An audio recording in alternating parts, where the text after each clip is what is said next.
So hello students, स्वागत है आप सभी का आपके अपने पाठशाला यूट्यूब चैनल पर। मेरा नाम है रजत और इस वीडियो में हम करेंगे class 10th maths. Chapter number 5 है अरिथमेटिक प्रोग्रेशन। इसकी एक्सरसाइज हमें 5.1 यानी फर्स्ट एक्सरसाइज स्टार्ट करनी है। तो चलिए शुरू करते हैं। सो 5.1 हमें गिवन है।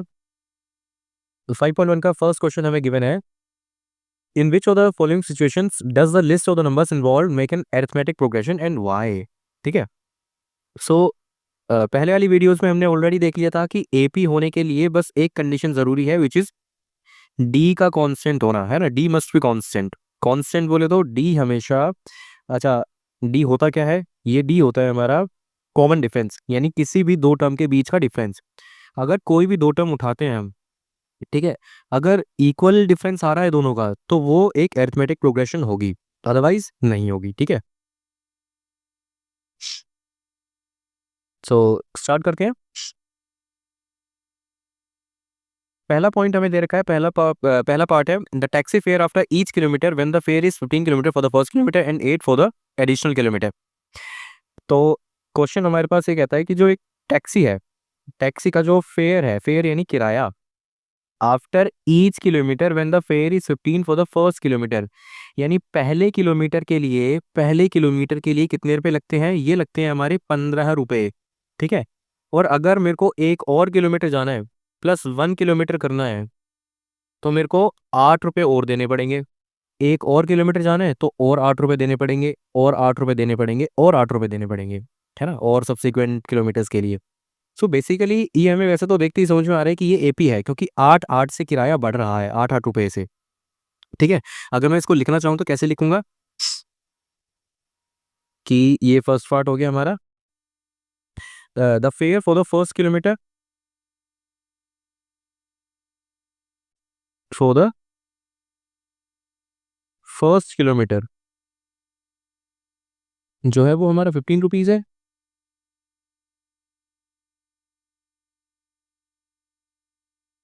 और जो फेयर है वो हमारा सब्सिक्वेंट किलोमीटर्स के लिए कि कितना है? Fair for the subsequent kilometre, ये हो जाएगा मेरा 8 रुपये। ठीक है ना। सो अगर मैं इसको और अच्छे से एक्सप्लेन करना चाहूँ, यानी एपी की फॉर्म में लिखना चाहूँ, तो ये कैसे हो जाएगा? देखो, पहले किलोमीटर के लिए, अच्छा, मैं किलोमीटर को 1 2 3 करके दर्शाता हूँ, शो करता हूँ। ठीक है, 1 2 3 4 5, बस इतना कर लेते हैं। तो पहले किलोमीटर के लिए हमें कितना रुपए देने पड़ेंगे? 15 रुपए, है ना। फिर मैं अगर +8 करता हूँ, है ना भाई, अगर मेरे को सेकंड किलोमीटर में जाना है, अगर मैं सेकंड किलोमीटर जाता हूँ तो मेरे को 8 रुपीज़ और देने पड़ेंगे, यानी ये कितना हो जाएगा? 23। ठीक है। फिर अगर मैंने एक और किलोमीटर ट्रैवल किया, यानी 3 किलोमीटर ट्रैवल किया, तो पहले किलोमीटर के 15 रुपये, दूसरे किलोमीटर के 8 रुपये, और तीसरे किलोमीटर के भी 8 रुपये। ठीक है। तो +8 और करना पड़ेगा। +8 और करूंगा तो कितने रुपए हो जाएंगे मेरे? ये हो जाएंगे मेरे 31, है ना। अगर मैं एक और किलोमीटर जाता हूँ तो फिर +8 करना पड़ेगा, विच इज़ 39। और ऐसे ही अगर मैं एक और किलोमीटर जाता हूँ तो मेरे को +8 करना पड़ेगा, और ठीक है, तो ये हो जाएगा मेरा 47। तो आई होप कि आपको समझ में आ रहा होगा ये चीज़। सो बेसिकली अगर हम ध्यान से देखें तो हमारी एपी फॉर्म हुई है। अच्छा, अभी हमें पता नहीं एपी है या नहीं है, ठीक है ना, तो इसको लिख लेते हैं एक बार। 15, 23, 31, 39 एंड 47। ठीक है। और ये चलती जाएगी, चलती जाएगी। ठीक है। अब वैसे तो ऑब्वियस है कि ये एक एपी है। क्यों है? क्योंकि इसका जो डी है वो हर बार 8 ही आने वाला है ना। चाहे तुम, ये A1 है, ये A2 है, ये A3 है। ए क्या होती हैं? ये होती हैं हमारी टर्म्स। ठीक है। टर्म को हम ए से डिनोट करते हैं। A1, A2, A3, A4, A5 and so on. ठीक है। 6 7 8 9 10 चलती जाएगी, चलती जाएगी। सो डिफरेंस अगर देखें, अच्छा, डिफरेंस निकालते कैसे ये भी मैंने तुम्हें ऑलरेडी बता दिया। A2 माइनस A1 कर लो, है ना। A3 माइनस A2 कर लो, है ना। A4 माइनस A3 कर लो। तो कुछ भी करके निकाल लो, कुछ भी करके निकाल लो। ठीक है। तो कुछ भी करोगे तो हमेशा हमारा 8 ही आ रहा है इस केस में। So this means that this forms an AP. ठीक है, तो पहला पार्ट हमारा एपी है। हालांकि एग्जाम में इस तरह के क्वेश्चन आते नहीं है, क्योंकि बहुत ही बिल्कुल बेसिक क्वेश्चन है ये, हमें बस एपी समझाने के लिए एक्सरसाइज है पूरी कि एपी क्या होती है। Second and third exercise are most important. So next question पे बढ़ते हैं। नेक्स्ट क्वेश्चन हमारा है the amount of air present in a cylinder. एक सिलेंडर है जिसमें कुछ हवा भरी पड़ी है ना, एक सिलेंडर है ना, ऐसा सिलेंडर हो गया। चलो ये सिलेंडर बना दिया मैंने, है ना, जिसके अंदर हवा फिल्ड है। ठीक है, तो जब भी मैं इससे एक बलून, बलून दे रखा है नहीं, ठीक है। So when a vacuum pump removes 1/4 of the air remaining in cylinder at a time. ठीक है, अगर मैं हर बार 1/4 निकाल रहा हूँ हवा, है ना, अगर मैं हर बार 1/4 हवा निकाल रहा हूँ तो कितनी बचेगी ये हम देखते हैं। ठीक है, तो स्टार्ट करते हैं ये वाला। इस क्वेश्चन को ध्यान से समझना। पहली बात तो वो कहता क्या है ये देखते हैं। कहते हैं कि भाई एक सिलेंडर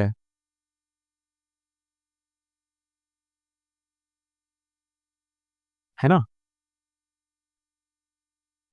जिसके अंदर फिल्ड विद एयर।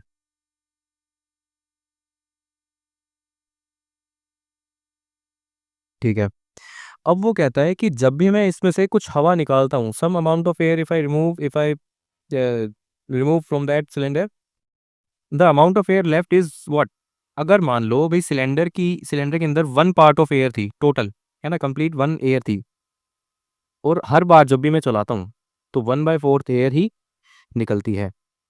ठीक है ना, 1/4 एयर निकलती है। देखो ना क्वेश्चन देखो, the amount of air present in a cylinder when a vacuum pump removes 1/4 of the air remaining in the cylinder at a time. ठीक है, सो पहले अगर देखो इसको दोबारा से लिखते हैं क्या। देखो स्टार्टिंग में मान लेते हैं इसको 1 2 3 करके ही लिख लेते हैं एक बार। थोड़ा गैप ज़्यादा दे रहा हूँ मैं बीच बीच में कुछ समझाने के लिए।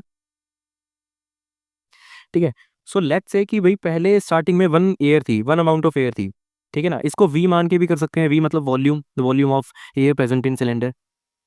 ठीक है, मैं डायरेक्टली 1 मान रहा हूँ, कोई झंझट ही नहीं होने वाली इसमें। ठीक है, सो अगर मैं 1/4 एयर को रिमूव करता हूँ, भाई क्वेश्चन में क्या बोला था कि 1/4 पार्ट ऑफ एयर रिमूव कर रहा हूँ मैं, तो 1 में से कितनी बची, 1/4 तो रिमूव हो गया, बचा कितना, क्या ये 3/4 नहीं बचा, बिल्कुल बचा है ना।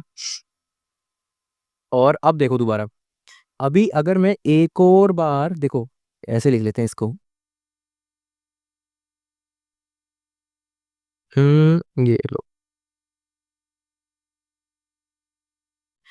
यहाँ पे -1/4 किया, है ना, 1/4 मतलब, क्योंकि क्वेश्चन में दे रखा था हमें कि 1/4 part of air is removed, और अगेन सेकंड पार्ट में हमें फिर से -1/4 करना पड़ेगा। ठीक है, तो बची कितनी एयर है अभी, अभी कितनी बची है एयर, 3/4। ठीक है, रिमेनिंग एयर का भी 1/4 पार्ट रिमूव कर रहा हूँ, है ना, रिमेनिंग एयर का भी 1/4 पार्ट रिमूव कर रहा हूँ। तो इसमें से कितना बचेगा,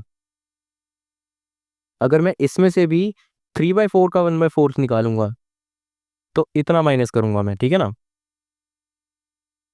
समझ में आई ये चीज़ आपको, ये मैंने क्या किया, ये वाला पार्ट। चलो एक बार दोबारा देखते हैं, क्वेश्चन की तरफ नजर दौड़ाते हैं। ये लाइन को जरा ध्यान से पढ़ना। When a vacuum pump removes 1/4 of the air remaining in the cylinder at time, यानी जितनी भी हवा बचती है। अभी देखो पहले स्टार्टिंग में एयर कितनी थी, 1 थी। ठीक है, 1 का 1/4 माइनस किया, 1 का 1/4 1/4 ही होता है, इसीलिए मैंने डायरेक्ट 1/4 माइनस किया। ठीक है, अब एयर कितनी बची, 3/4। सो 3/4 का भी 1/4, है ना, 1/4 ऑफ 3/4, इतनी एयर को रिमूव किया गया है, ये हमने हटा दी है, रिमूव कर दी है, किस में से, 3/4 में से, क्योंकि 3/4 एयर बची थी हमारी। ठीक है, सो 3/4 एयर बची थी, है ना, उसमें से भी हमने 1/4 ऑफ 3/4 माइनस कर दिया, हटा दिया, रिमूव कर दिया। ठीक है, तो इसीलिए मैंने यहाँ पे ये लिखा था। ठीक है, ऑफ का मतलब समझते हो ना, ऑफ का मतलब होता है मल्टीप्लाई, तो 1/4 इंटू 3/4 हो जाएगा ये। ठीक है, 1/4 इंटू 3/4 कितना हो गया, 3/16, है ना, इतनी एयर रिमूव कर दी हमने। ठीक है, सो ये हो जाएगा, अगर मैं एलसीएम लेता हूँ तो नीचे 16 हो जाएगा, इधर 4 4 3 12 माइनस 3 9/16, ये एयर बची है अभी। ठीक है, ये वाली सेकंड टर्म है हमारी। ठीक है, सॉरी थर्ड टर्म है। पहली टर्म है हमारी 1, सेकंड है 3/4, थर्ड वाली है 9/16।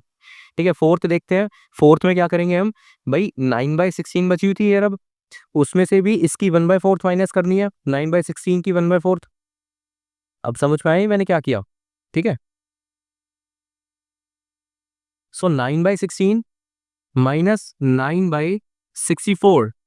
ठीक है, ये हो जाएगा 64, 36 माइनस 9। ठीक है, ये तो सिंपल कैलकुलेशन है, इतना तो आप भी कर सकते हो, तो इसीलिए मैंने इसमें कुछ बताया नहीं, मैं डायरेक्टली करके दिखा रहा हूँ। ठीक है ना, सो 36 माइनस 9 कितना होता है, 27/64। ठीक है, तो क्या ये एक एपी बन रही है? भाई देखो ना, मेरे पास क्या क्या टर्म बन रही है, यहाँ लिख लेते हैं थोड़ा सा। ये फर्स्ट टर्म, सेकंड टर्म, एक काम करते हैं इसको इस वाले पेन, ये एक मिनट, इससे लिख लेते हैं। First term, second term, third term, fourth term. ठीक है, सो फर्स्ट है मेरे पास 1, फिर है 3/4, फिर है 9/16, और फिर है 27/64।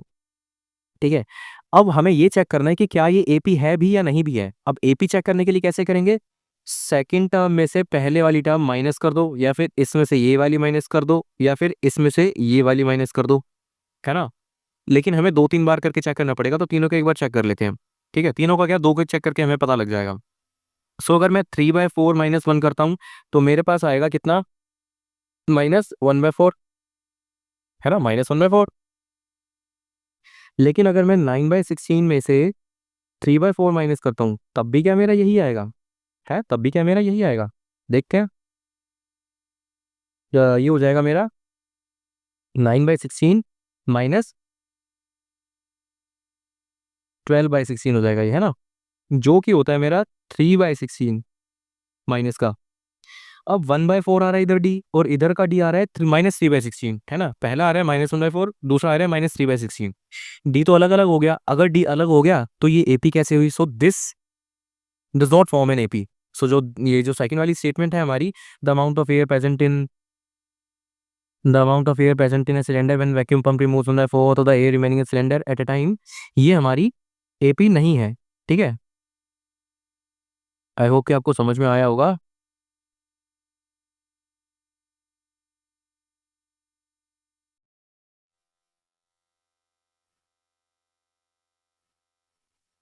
ठीक है, अब ऐसे ही आपको थर्ड वाला और फोर्थ वाला पार्ट करना है। ठीक है, या चलो मैं ही करा देता हूँ, इसमें भी देखते हैं क्या है। थर्ड वाला है हमारे पास, the cost of digging a well, एक कुआं खोदना है हमें। ठीक है, एक कुआं खोदना है हमें। Well after every meter of digging when it costs ₹150 for the first meter and rises by 50 for subsequent meter। ठीक है, ये बिल्कुल फर्स्ट वाले क्वेश्चन जैसा ही है कि पहला अगर मीटर खोदना है मेरे को, है ना, फर्स्ट मीटर के लिए मेरे को ₹150 देने पड़ेंगे। ठीक है, ₹150 देगा, और फिर सब्सिक्वेंट मीटर्स के लिए मेरे को 50-50 ऐड करते जाना है हर मीटर के लिए। यानी ये बहुत आसान है, ये बहुत ज़्यादा ईजी है।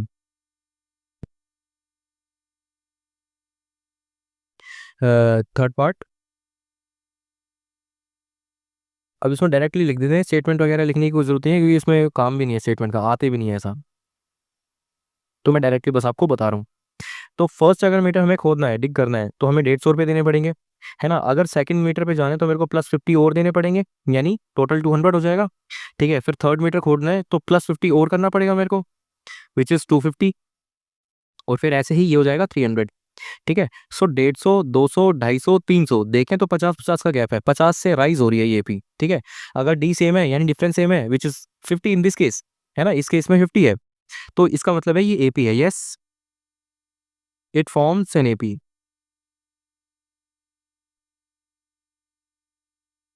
आई होप कि आपको समझ में आया होगा। और फोर्थ वाला पार्ट है, ऐसे ही कर लेंगे। फोर्थ वाला part, the amount of money in an account every year when 10,000 को डिपॉजिट करा गया है कंपाउंड इंटरेस्ट पे। ठीक है, 8% पर एनम पे। ठीक है, वैसे कंपाउंड इंटरेस्ट कभी एपी नहीं बना सकता, कंपाउंड इंटरेस्ट कभी एपी नहीं बना सकता, ठीक है। अगर सिंपल इंटरेस्ट होता तो एपी बनाता, लेकिन फिर भी मेरा काम है बताना, तो मैं बताता हूँ। अभी देखो मेरे बैंक में कितने थे, कितने परसेंट से बढ़ रहा है, 8% से, ठीक है। ये फोर्थ वाला पार्ट है,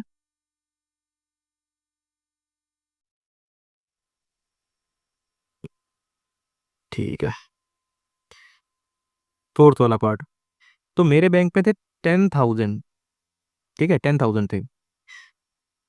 तो स्टार्टिंग में 10,000 से थे, अब क्या है, अगले साल वो +8% हो जाएगा। +8% बोले तो यानी जितना भी मेरे पास स्टार्टिंग में था 10,000, उसका 8% और बढ़ गया है ना। अब 10,000 का 8% कितना होता है, साइड में करते हैं, 10,000 इंटू 8/100, है ना, जीरो जीरो कैंसिल आउट हो जाएंगी, तो ये हो जाएगा 800 रुपीज, यानी +800 हो गया।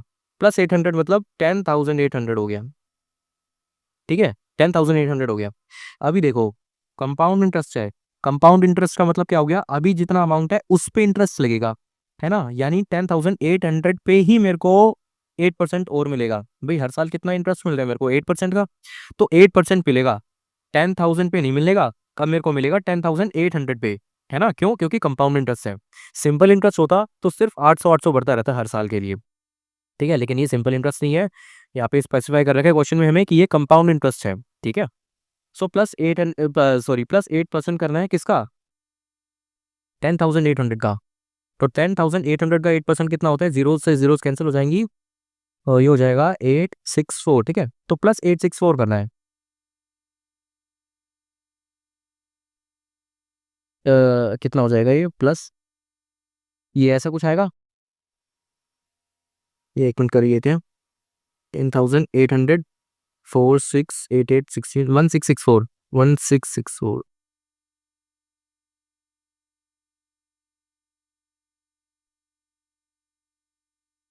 ठीक है। तो ये हो जाएगा 1664, ठीक है। अब ये देखो ना कि यहाँ से यहाँ जाने के लिए हमने +800 किया था, हुआ था ना, फर्स्ट टर्म में 800 प्लस किया, सेकंड बारी में जाने के लिए यहाँ पे हमने 864 ऐड किया, ठीक है ना, +864 किया था, है ना। थर्ड टर्म को करेंगे तो और ज़्यादा कुछ ऐड करना पड़ेगा, 864 से भी ज़्यादा ही जाएगा ये, ठीक है। तो करने की ज़रूरत ही नहीं है आगे, यहीं से हमें पता लग गया कि ये एक एपी नहीं है। क्यों नहीं है, क्योंकि हर बार हमें ज़्यादा ही ज़्यादा अमाउंट ऐड करना पड़ रहा है, ठीक है। तो ये था आज का क्वेश्चन, फर्स्ट क्वेश्चन, एक्सरसाइज 5.1 का फर्स्ट क्वेश्चन। तो एक काम करते हैं, सेकंड क्वेश्चन भी कर लेते हैं।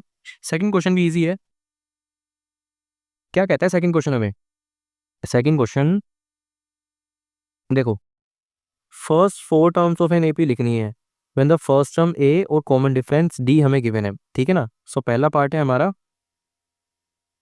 ए है 10 और डी है, डी भी 10 है, ठीक है। कैसे करते हैं, जनरल फॉर्मूला अगर याद हो तो, जनरल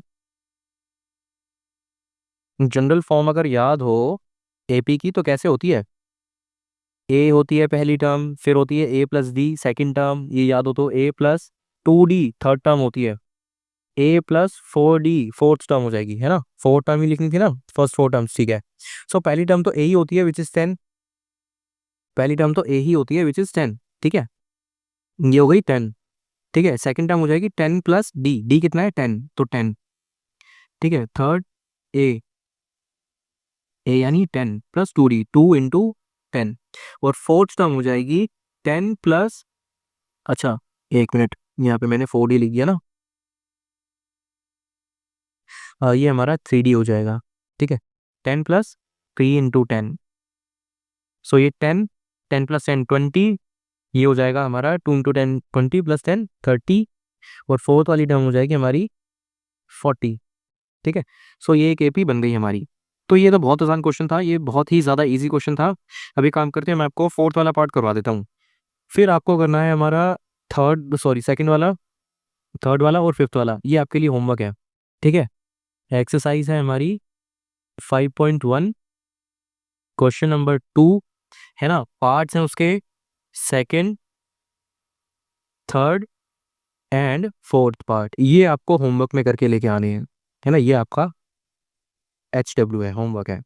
तो हम फोर्थ वाला पार्ट यहाँ पे करते हैं, फोर्थ वाला। तो फोर्थ वाला पार्ट हमारा क्या कहता है, -1 है ए और डी है 1/2। ए है -1 और डी है 1/2। ठीक है, तो बस कुछ नहीं करना। यहाँ पे ए, यहाँ पे ए प्लस डी, फिर है ए प्लस 2d, फिर है ए प्लस 3d। ठीक है, इजी। ए है हमारा -1, कुछ नहीं करना, सिंपल लिख दिया। फिर ए प्लस डी यानी -1 प्लस 1/2 है ना। फिर है -1 प्लस 2 इंटू 1/2। फिर है -1 प्लस 3 इंटू 1/2। 1/2। ठीक है, इसको सॉल्व करते हैं, रेड से करते हैं। सो हो जाएगा -1। ठीक है, ये -1 प्लस 1/2, माइनस का 1/2 देके जाएगा हमें। ठीक है ना, माइनस प्लस माइनस माइनस करेंगे तो -1/2 आएगा। ठीक है, सो ये हो जाएगा 0। ठीक है, 2 से 2 कैंसिल हो जाएगा, कि बचेगा -1 प्लस 1, -1 प्लस 1 0। ठीक है, और ये हो जाएगा हमारा -1 प्लस 3/2, -1 प्लस 3/2। तो ये हाफ बचेगा हमारा 1/2। तो ये थी हमारी एपी, ये फर्स्ट 4 टर्म्स हमने लिख दिया। आई होप कि आपको ये वीडियो अच्छी लगी होगी। वीडियो अच्छी लगी हो, पसंद आई हो, कुछ जानने को मिला हो, तो वीडियो को लाइक करना, चैनल को सब्सक्राइब करना और शेयर करना अपने दोस्तों के साथ, और प्रैक्टिस करते रहना। आपके बहुत ही जल्द आपके हाफ ईयरली आ गए हैं, और इसके बाद प्री बोर्ड्स भी किसी भी समय आ जाएंगे। अब मतलब पता नहीं लगेगा समय का, जिस हिसाब से टाइम जा रहे हैं ना। सो बस प्रैक्टिस करते रहना, और कुछ नहीं है। मैथ्स को तो जितना टाइम दे सको उतना देना। तो मिलते हैं आपसे अगली वीडियो में, तब तक के लिए बाय।